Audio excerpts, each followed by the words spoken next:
it got a huge amount of press. Total information awareness was the brainchild of John Poindexter, the Reagan administration official who got his conviction in the Iran-Contra scandal overturned on appeal. At the time, TIA was designed to be a sweeping new electronic data mining program to access all sorts of digital information from just about anywhere. The idea was that a potential terrorist would leave a digital trail, but in order to find that trail, you had to collect all of the digital information there was, from anywhere and everywhere that you could find it.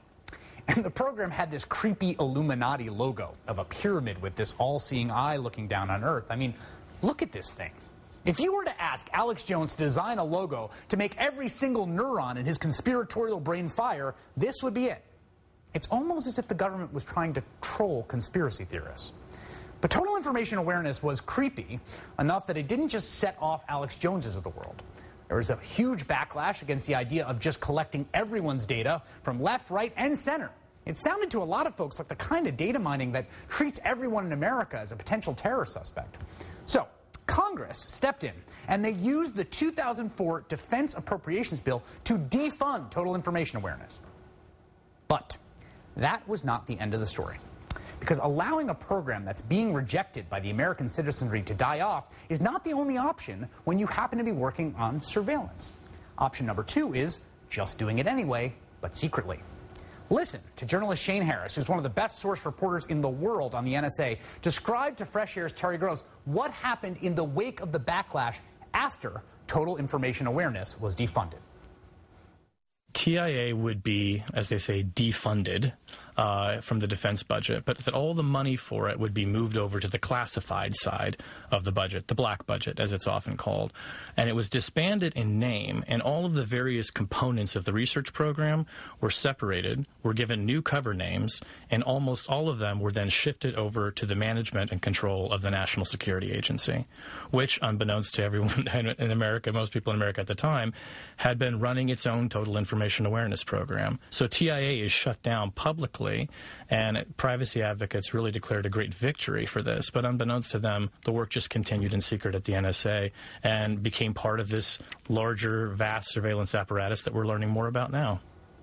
Or, in other words, the beginning of what would essentially become PRISM, the formerly secret NSA data mining program we're all just now learning about.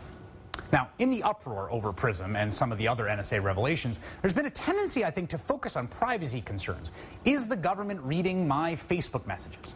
But I think that's a mistake, because quite frankly, well, in that sense, no one really has privacy anymore to begin with. Most of us have willingly handed over all of our information to Google or whatever other software company has us sign in with every little bit of information about ourselves. No, the real problem for all of us isn't the privacy concern, it's the secrecy. See, the problem is that we didn't know about this. We didn't sign off on it. Because secrecy acts in this very insidious way to insulate the government from the most basic kind of democratic accountability. When Barack Obama proposed the Affordable Care Act, there were lots of people who were freaked out about it. They talked about death panels and being on the slippery slope to socialized medicine. But because people didn't like it, the president didn't have the option to just take the Affordable Care Act and move it into the black budget. He wasn't able to say, well, people don't like my idea, so we're just going to set up the insurance exchanges in secret, with secret money. Because that's not the way democracies work. Nothing in the domestic sphere operates under those principles. You have to have the argument with people, convince them that you're right, or face the consequences. Those are the basic ground rules of self-governance. And it is incredibly toxic to any democracy to have this other channel you can switch to whenever you might lose the argument. I'm not concerned by what the NSA is doing because I think they might read my Facebook messages. I'm concerned because the NSA is spending billions of dollars doing all sorts of stuff that I, as a United States citizen, never really got to sign off on. Democracies can and must be able to have secrets, and in fact, all democracies do.